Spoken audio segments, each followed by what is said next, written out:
welcome back to my channel. My name is Anenji. Thank you so much for tuning in, and if you are new, welcome to the channel, and please kindly subscribe and then stay so that you can like the video and leave a comment for me. Without further ado, I'm just gonna get right into it. So today's topic is basically going to be about 5 mistakes that I personally have made regarding finances. So what I decided to do for my channel, I want to do a few series like the last video, if you watched it, about the tips that I gave when it comes to buying a car. So today I just want to continue with that series when it comes to things about finances. So we're just saying, let's talk finances. Anyway, so I'll get straight into it because I want this video to be very short.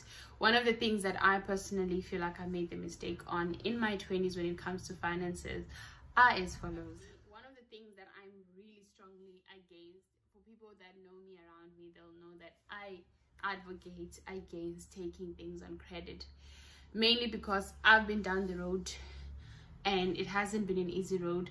There is a way of looking at it in a healthy way if you can control yourself, but when you're very young, it's let's be honest, it's very hard to control it.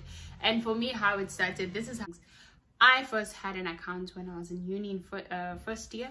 I got a Nedbank credit card they gave us at uni. It had 500 rand in it, and I don't know why at the time I thought that's a lot of money for me to actually go through that process. I took the card, and to be honest, I think I paid off that credit card for like 3 years. I paid that card throughout my whole uni life. Then when I got out, I went to go pay it off. But because then I had started creating this credit, I had a gym membership, I then got a phone, and then I got YDE. Then the list kept going and going and going and going. And because I had created this theory in my mind that as long as I pay my debts good, it's fine, but it does take away a lot of things from you because you become dependent on it. Then you rely, for you to get things, you need to get them on credit.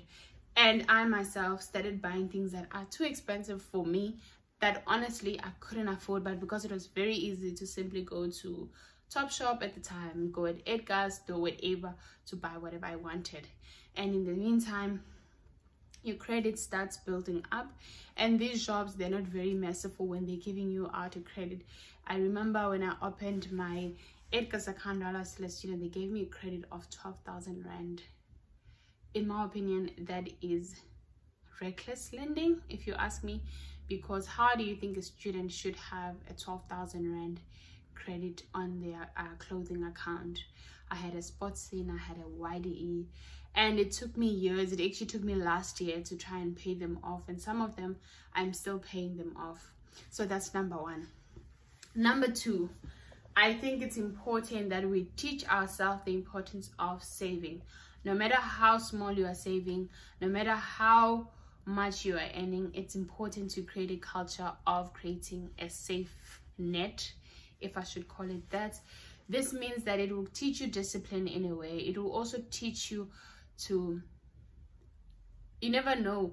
I mean, people last year lost jobs, and God forbid, I don't know if I wasn't employed, where would I be? Because honestly, I was one of those people who really went good with saving, and it took that turn that happened last year for me to teach myself the culture of learning to save.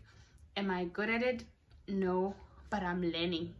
And how one can teach themselves, I find it that with apps these days, it kind of creates, it's very hard for a person to save, because you can still go to the bank and say, give me my money back, and they'll release your money. But I think what you should teach yourself as a person, there are so many saving platforms that you can try and to teach yourself discipline. I saw in Sanlam that you can try savings investment account. So you save whatever money you want and you put the term to it, and with that you can't see that money. And as much as you can still go to Sanlam and ask for your money back, but it's not that easy to get it back. So if you want to teach yourself that culture, I'd say start there and start saving small. Don't save more than you can handle, because I can't say I'll save 5,000 rand.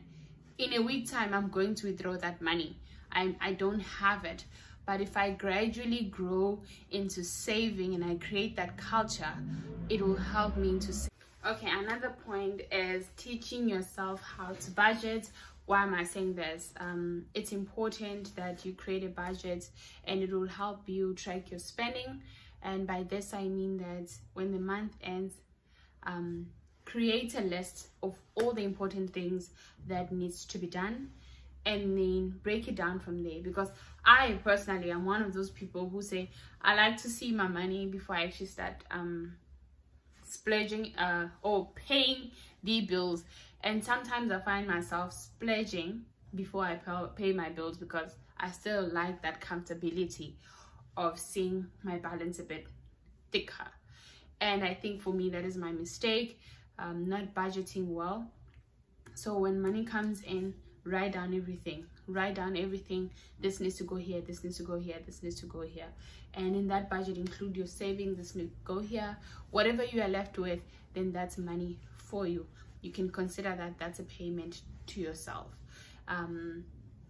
Another point that I want to make, not learning how to track my spendings. It's very easy to spend a little 20 rand on a burger, a little 30 rand on a pie, a little this on that, a little this on that. In a weekend, a person can just spend 1,000 rand just like that, only on small things like, okay, drinks with friends here and there, maybe some lunch there and there. Fifth point, or last point, is not understanding the value of money. When you teach yourself the importance of money, you will respect it. Money needs to be respected. If you don't respect money, money won't respect you. It will leave you. And even though I try to hustle to have some other source of income, if you're not tracking your money, if you're not putting your money together and writing it down and spreading it as should be, it will come and go. It will be just like paper, and it will just vanish. The point that I'm trying to understand, understanding the value of money and respecting money, and then money will respect you. Because it's why we wake up in the morning. It's why we in cold winters we are out there at works. Nobody wants to wake up early in the morning. We all want to just live a soft life, but unfortunately it's not for all of us. And until you understand that concept, that the reason why I wake up in the morning, the reason why, even though sometimes you don't even like your job, but it's because of money, so we need to respect it. And that's my part that I've learned. I'm still learning because I'm still in my 20s, so I don't want to look like I have loads of wisdom. This is my journey as well into learning about finances, and I'm just putting it out there to share my story and how I'm trying to fix that up. And if you are watching this and you are still young, there's still time for you. Fix your credit, get your bag, make that money, and make that extra source of income. I will end it on this note. If you got this far, please kindly leave me a like, and if you're not subscribed to my channel, just click on that subscription button. And I would really appreciate any comment on improvement or suggestion. I'm open to it.